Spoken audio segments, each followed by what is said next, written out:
Impulser la parité, c'est essentiel car c'est un enjeu de société fort. Si on veut être capable de relever les défis d'aujourd'hui et de demain, on ne peut pas se priver de la moitié de l'humanité.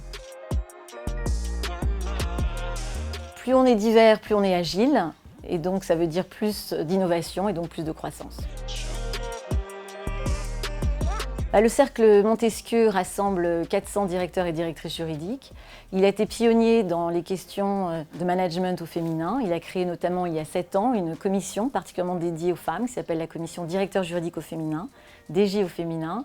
Et c'est avec les travaux issus de ces réunions de commission qu'ont été créés un certain nombre des ateliers que vous découvrirez aux Assises de la parité.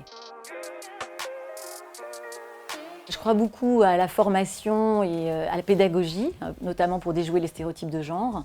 Maintenant, souvent, on voit que ce n'est pas suffisant, donc il faut aussi se fixer des objectifs pour atteindre des résultats. Pour moi, la performance n'est pas au centre de l'enjeu de la parité. C'est d'abord une question d'éthique et d'équité. Par contre, c'est vrai qu'il y a forcément un impact sur la performance. Imaginez une organisation où tout le monde pense de la même manière. On voit bien qu'il va y avoir moins d'idées, moins de créativité et donc moins d'innovation. De la même manière, dans un environnement toujours plus compétitif pour les entreprises, se priver de recruter des femmes talentueuses à haut niveau, là aussi, c'est se priver d'une chance de faire croître son entreprise. Non, je pense que les entreprises sont à la traîne et c'est la société qui les pousse à évoluer.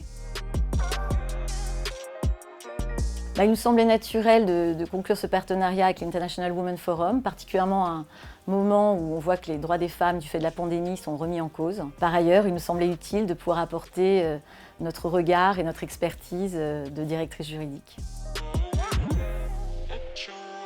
Je veux porter le fait que la parité n'est jamais acquise et qu'il faut que toutes les bonnes volontés se réunissent.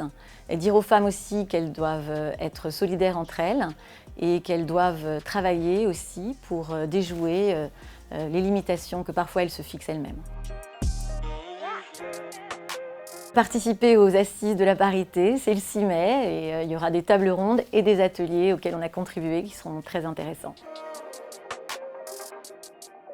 Venez nombreux, c'est un sujet qui reste éminemment d'actualité et vous pourrez apprendre beaucoup de choses le 6 mai.